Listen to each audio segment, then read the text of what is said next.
नमस्कार, मैं संतोष सिंह और आज हम जिस विषय पर चर्चा करने जा रहे हैं वो विषय बेहद गंभीर है। और गंभीर ही नहीं है, जिस तरीके से बातें नेपाल से आ रही है, रोशन के भाई की हत्या हुई है।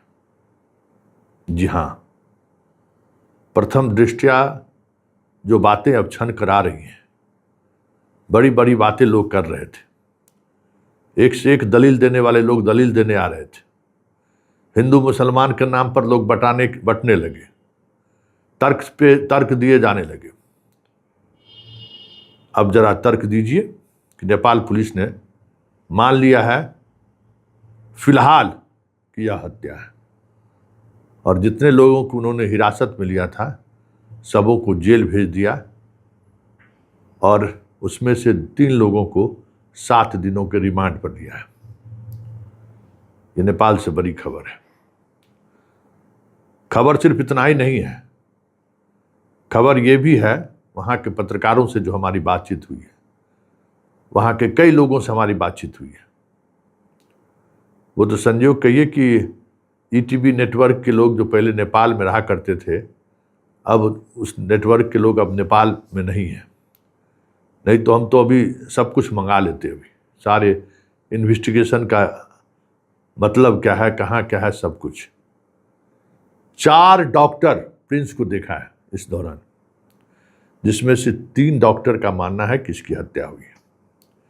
एक डॉक्टर जो एक्सपर्ट नहीं है, सिर्फ MBBS है, जिसने इसका पोस्टमार्टम किया है, उन्होंने मौत का कारण क्या है यह आइडेंटिफाई नहीं कर सका, इसलिए उसने पूरी रिपोर्ट वेसरा पर भेज दिया कि वेसरा का जो रिपोर्ट होगा वही होगा।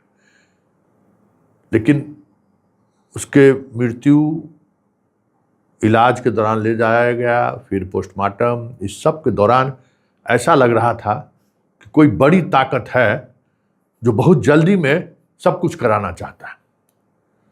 तो वहाँ के पत्रकार मित्रों का कहना था कि शुरुआती दौर में तो हमें भी नहीं लगा, हम लोग तो ऐसा होता है कि खास करके बिहार के जो लोग आते हैं ना, वहाँ शराबबंदी है तो यहाँ आए तो कुछ ज़रूरत से ज़्यादा शराब पी लिए तो 2-4 महीना पर इस तरीके की घटना घट जाती है। लेकिन यह घटना कुछ अलग था। कुछ और लोगों का भी होता है तो भाई पोस्टमार्टम हो रहा है, अपना जांच हो रही है, इतना जल्दी डेड बॉडी लोग देते नहीं। लेकिन हम लोग अस्पताल में थे, उस दौरान लग रहा था कि पुलिस पदाधिकारी को कहीं से कोई फोन आ रहा है।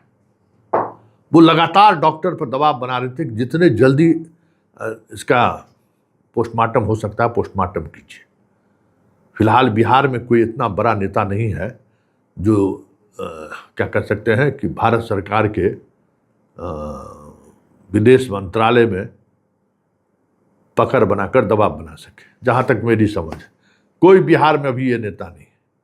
बिहार में उस लेवल का नेता नहीं है केंद्र में जो अभी दबाव बना सके। एक दौर था जब रामविलास पासवान, नीतीश कुमार, लालू यादव केंद्र की राजनीति में धाक रखते थे, तो वो जो चाहते थे वो हो जाता था। लेकिन अभी तो प्रदेश के अंदर प्रशासन का लोग तो बात मानता ही नहीं है। भारत और नेपाल में कौन बात मानने जा रहा है? और ये इस लेवल पर तभी हो सकता था जब सीधा PMO से कोई हस्तक्षेप हो, तो वो भी स्थिति नहीं लग रहा है। तो कुछ तो चीज़ें थी जो लगातार ये बातें आ रही थी कि प्रशासन बेचैन था कि कितना जल्दी लाश भारत भेज दो। पोस्टमार्टम करने में विलंब हो रहा था तो वहाँ खुद वहाँ का DSP पहुँच गया, मिश्रा, कि भाई जल्दी करो। और मात्र 20 मिनट पोस्टमार्टम का जो पूरा प्रोटोकॉल है उसको पूरा करने में कम से कम 1 घंटे से अधिक समय लगता है। सिर्फ 20 मिनट में पोस्टमार्टम करके आनन फानन में लाश उनके परिजनों को दे दिया गया कि जल्दी, जैसे लगे कि मुसीबत है, इसको जल्दी यहाँ से। तब तक जो भी रहा हो, लेकिन मामला जब इनके मित्रों से जब पूछताछ पुलिस करनी शुरू की तो ये लोग जोगबनी गए थे 40 किलोमीटर दूर। तो भाई जब ये बीमार है, उसको मिर्गी का दौरा आ गया था, तो फिर छोड़ के जोगबनी क्यों गए आप लोग? कोई वजह रही होगी ना, क्यों गए जोगबनी, जबकि विराटनगर से कोई बड़ा शहर तो जोगबनी है नहीं। और शुरुआती दौर में ये लोग पुलिस से ये छुपाते रहे जोगबनी जाने की बात। फिर वहां जो गार्ड है, गार्ड का भी बयान लगातार बदल रहा है, तो पुलिस को शक हुआ और इसी बिना पर पुलिस अब हत्या का मुकदमा दर्ज कर दिया है, ये आपको जानकारी दे दें। और 5 लोगों की गिरफ्तारी हुई थी। एक स्थानीय लोग थे जो घटनास्थल पर मौजूद नहीं थे, लेकिन होटल में ठहराने का रेफरेंस उन्हीं का था।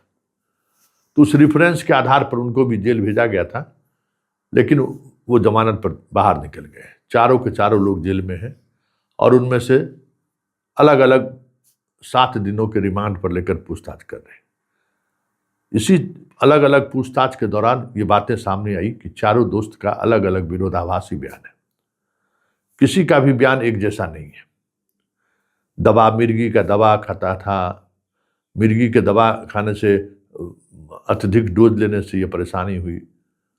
बिहार के डॉक्टरों से भी हमने बात की तो उनका कहना था कि मिर्गी का दवा अगर शराब के साथ सेवन करता है तो उससे कोई मतलब हार्ट अटैक हो जाए या फिर कोई इंटरनल इंजरी हो जाए, ये ऐसा दिखता नहीं है।